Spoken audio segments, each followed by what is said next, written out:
जी April काय होतंय घाबरली आहेस? पावसाळ्यातून पण एकत्र असायचो. सागर, रूपा, राणी तुम्ही व्हिडिओ बघताय कसे? पकड झाडाला.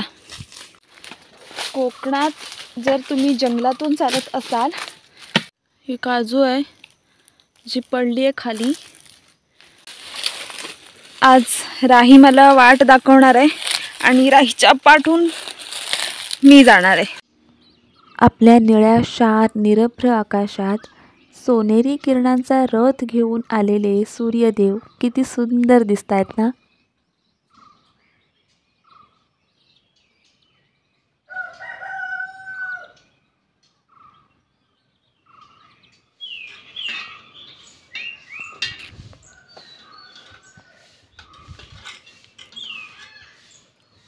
किती डान्स मध्ये आहेस?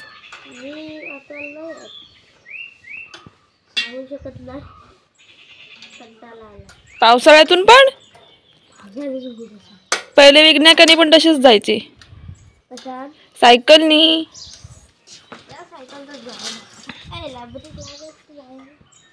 आज सकाळी रुद्र त्याच्या सायकलचा स्क्रू फिट करायला आमच्या घरी घेऊन आला होता. आधी त्याने प्रयत्न केला, त्याला जमलं नाही, तेव्हा पप्पा त्याच्या मदतीला आले.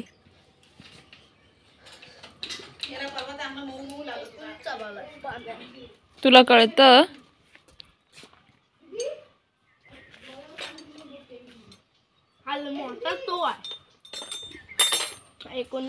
नाही होत. अरे नाही येत आहे, सावकाश जा.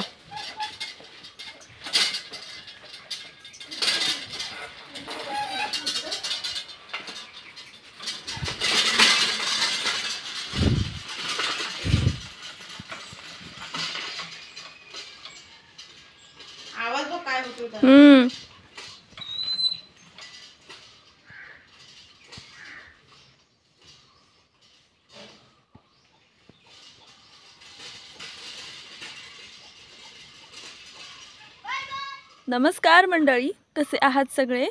आपल्या चॅनलच्या या आणखी एका व्हिडिओमध्ये मी विशाखा आणि ही राही तुम्हा सगळ्यांचं मनापासून स्वागत करतो.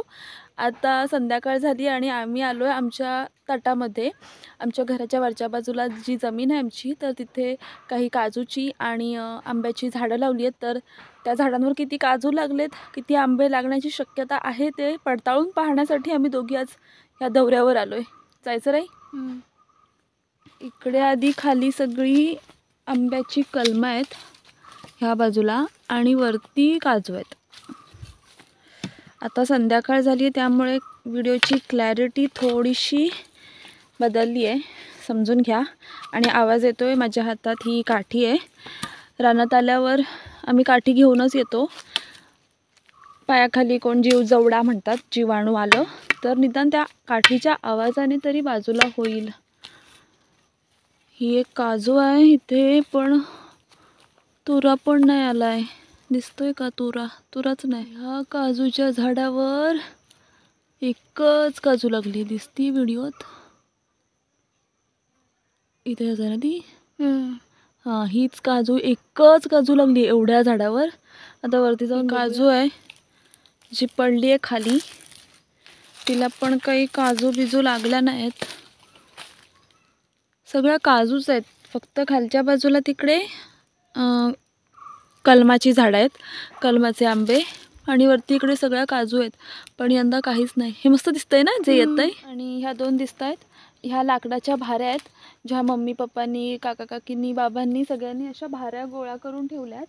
आता ते थोड्या दिवसांनी खाली नेतील आणि लाकडं तोडून खोपीत भरतील. कारण पावसाळ्यात हीच लाकडं उपयोगाला येतात. आमच्याकडे जरी गॅस असेल तरी जास्त करून जेवण हे गॅसवर नाही बनत, चुलीवर बनतं. कारण चुलीवर बनलेल्या जेवणाची एक वेगळीच चव असते. ह्या अशा भाऱ्या बांधल्यात आणि हे बंद आहेत. तुम्हाला आठवत आहेत, कोकणातल्या जंगलातला एक व्हिडिओ मी केला होता, तर सांगितलं होतं की हे बन असतात. बंध म्हणतात पण आम्ही बन म्हणतो. इथे पण दोन भाऱ्या ठेवल्या आहेत. पण ज्या काजूच्या शोधात आलो होतो त्या काजूचं दर्शन काही घडत नाही आहे. अजून वरती थोडी आहे जमीन, तिकडे आहेत काजूची झाडं. आपण जाऊया आणि बघूया तिथे तरी काजू लागल्यात का. दरवर्षी लागतात काजू, पण यंदा असं म्हणतायत सगळेजण, जुनी जाणती माणसं, की काजू कमी आहेत यंदा आणि आंबे थोडेफार खायला मिळतील. आमच्याकडे असं असतं की एक वर्षी जर काजू लागल्या तर त्यावर्षी आंबे तेवढे नाही लागत, आणि जर आंबे लागले तर तेवढे काजू नाही लागत. आता बघू यंदा काय खायला मिळतंय. कोकणात जर तुम्ही जंगलातून चालत असाल तर चालताना अगदी लक्ष खाली व्यवस्थित ठेवून चालायचं, कारण जो पातेरा म्हणजे पालापाचोळा पडलेला असतो, ही पानं दिसत आहेत, ह्या सगळ्या पानांना पातेरा म्हणतात आमच्याकडे. ज्या पातेऱ्याचा उपयोग भाजावळीमध्ये होतो, जो व्हिडिओसुद्धा येईल आपल्या चॅनलवर, त्यामुळे आधीच सबस्क्राईब करून ठेवा. हां, तर मी काय सांगत होते, त्या पातेऱ्यावरून पाय सरतात, त्यामुळे चालताना व्यवस्थित पाय जमिनीवर घट्ट ठेवून चालायचं. पायाची ग्रीप जरा जरी हल्ली माणूस घसरून पडतो. चला जाऊया. हे अशा दगडधोंड्यातून वाट काढत कोकणात जावं लागतं, पण हीच मजा आहे. किती वरती आहेत काजूची झाडं. आम्ही लहान होतो तेव्हा मम्मीसोबत यायचो, म्हणजे आता पण येतो काजू गोळा करायला, पण आता तेवढे काजूच नाही लागत. मम्मी म्हणत होती की यंदा कुठून जाऊया, कुठून झालं इथून, मम्मी म्हणत होती की यंदा सरकारी काजूच्या तुलनेत गावठी काजू लागतील किंवा लागल्या आहेत. आता आमच्याकडे असतील जर गावठी काजू तर खाऊ, नाहीतर काय नाही खायचं यंदा. आम्हाला नाही, त्यामुळे दुसऱ्या पण कोणाला नाही, मागू पण नका कोणी. आधी मी चढते. पकड झाडाला.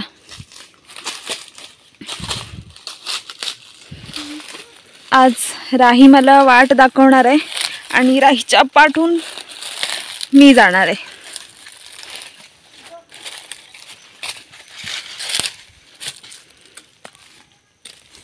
कुठं आहे?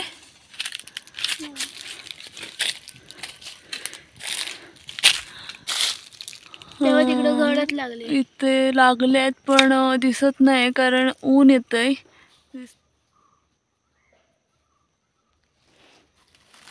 संध्याकाळ झाली आहे, त्यामुळे राहिलं थोडी भीती वाटते. आम्ही परत जातो आता.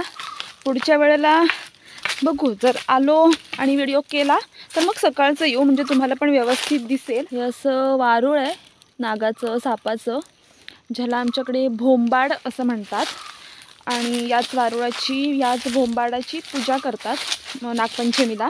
म्हणजे पर्टिक्युलरली ह्याच नाही, पण बायका शोधून काढतात कुठे वारूळ चांगला आहे, ज्याचा आपण वरचा जो भाग येतो ना त्रिकोणी, तो काढून त्याची पूजा करू शकतो. आणि मग येतील व्हिडिओ, धीर धरा आणि मुळात म्हणजे सबस्क्राईब करा. आत्ता जेव्हा मी बघितलं ना, आपले सबस्क्रायबर वाढण्याच्या ऐवजी कमी होत आहेत. असं का होतं आहे मला कळत नाही आहे. मला नक्की सांगा, तुम्हाला आपला कंटेंट आवडत नाही आहे का, किंवा कंटेंटमध्ये काही सुधारणा हवी आहे का? आपण तसं करू, फक्त एखाद्याला एवढं डिमोटिवेट नका करू, कारण खूप मेहनत घेत असतात प्रत्येकजण इथपर्यंत पोहोचण्यासाठी. खरं तर ना, कॅमेरा फेस करण्यासाठी पण खूप मेहनत घेतात, त्यामुळे प्लीज एवढं डिमोटिवेट नका करू. सजेशन्स द्या, जे काही असतील ना कमेंटमध्ये सुचवा की हां असं असं कर, व्हिडिओ छान होतील, आम्हाला आवडेल, आम्ही बघू. नक्की प्लीज नक्की सांगा. हा इथे आमच्या बाजूला हा आमचा तट आहे. हा जो तुम्हाला दिसतोय हा आमचा तट आहे, आणि तो बांध आहे ना, त्या बांधाच्या पलीकडे जो तट आहे तो शीतपानचा आहे. तर तो तट आपल्याला, त्याच्यामुळे आपण तिकडे जायचं नाही. ही सुद्धा काजू आहे ना, ती लागायची आधी, खूप लागायची. यंदा आता बघू. मंडळी, कोकणातले काजू ना, कोकणात माणसं फक्त काजू खात नाहीत, तर ते काजू विकून त्यांचं पावसाळ्याचा 4 महिन्यांचा ना उदरनिर्वाह चालतो. म्हणजे काय, कोकणात म्हणा किंवा सगळीकडेच म्हणा, पावसाळ्याचे 4 महिने कधी पाणी कुठे भरेल, कधी काय बंद होईल आपण सांगू शकत नाही. त्यामुळे सगळेजण आधीच 4 महिन्यांचं आगाऊ सामान घरी भरून ठेवतात ॲडव्हान्समध्ये, ज्याला आमच्याकडे कोकणात आघोट असं म्हणतात. मग ते आघोटचं धान्य असू दे, डाळी, कडधान्य, जे काही असेल ते. भाजीपाला आपण नाही भरून ठेवत, पण हे सगळं जे आहे त्याला आघोटची तयारी असं म्हणतात. आणि ती आघोटची तयारी, त्याच्यासाठी लागणारे जे पैसे आहेत ना, ते कोकणातली माणसं काजू विकून उभं करतात. असं नाही आहे की कोकणात उदरनिर्वाहाचं दुसरं काही साधन नाही आहे, पण इथले जास्त करून माणसं ही मोलमजुरी करून आपलं पोट भरत असतात आणि एवढे पैसे एकाच वेळी नाही येत ना. 4 महिन्यांचं सामान भरायचं असतं. त्यामुळे व्हिडिओत ये हां, मी काय सांगत होते, 4 महिन्यांचं सामान भरायचं असतं. त्यामुळे एवढे पैसे नसतात एकाएकी कोणाकडे. 10-12 हजारांचा खर्च होतो, एवढे पैसे नसतात. त्यामुळे काजू विकून जे काही पैसे येतात ना, त्या पैशातून 4 महिने पुरेल किंवा पुरवून खाता येईल असं सामान कोकणातले माणसं भरत असतात. त्यामुळे यंदा जर काजूच लागले नाही तर बऱ्याच कुटुंबांसमोर प्रश्न उभा राहील की कसं करायचं, काय करायचं, कसं मॅनेज करणार. आणि असं सुद्धा नाही आहे की कोकणातली जी मुलं परगावी आहेत, पुण्याला, मुंबईला, ती आपल्या घरी पैसे पाठवत नाहीत. पण कोकणात मनस्थिती अशी आहे ना माणसांची की आपलं मूल एकतर बाहेर आहे. मुंबईत, पुण्यासारख्या ठिकाणी खाण्यापेक्षा राहण्याचेच पैसे जास्त होतात. मग अशा वेळी त्यांनाच सगळं विकतचं आणायला लागतं. मग आपण त्यांच्याकडून पैसे कुठल्या तोंडाने मागायचे. म्हणून ते लोकं बाहेरगावी असलेल्या आपल्या मुलांना, नातवंडांना पण जास्त त्रास देत नाहीत. आणि बघू आता यंदा काय. पण कोकणी माणूस आहे, कितीही बिकट परिस्थिती आली ना तरी हार न मानता उभा राहणारा माणूस आहे. त्यामुळे काय नाही होणार. कोकणात फक्त मोठी माणसंच काजू विकतात का, तर असं नाही आहे.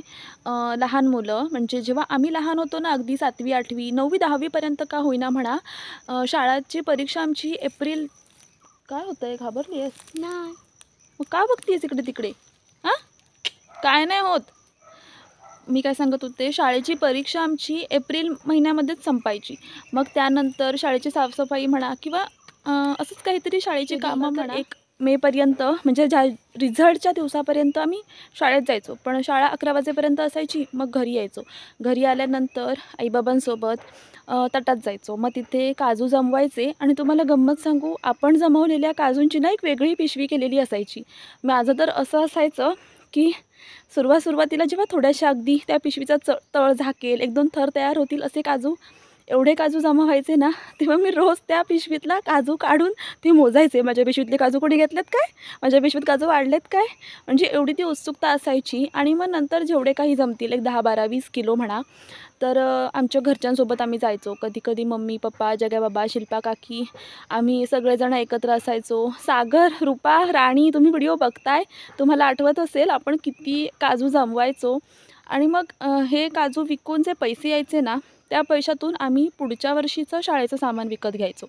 म्हणजे असं नाही आहे की ते काजूचे पैसे आम्ही उधळपट्टी करण्यात, मजामस्ती करण्यात घालवायचो. हां, थोडंसं काहीतरी करायचं, खायचं प्यायचं, पण त्या शाळेची जास्तीत जास्त अमाऊंट ही त्या पैशांची जास्तीत जास्त अमाऊंट ही शाळेच्या सामानात खर्च व्हायची.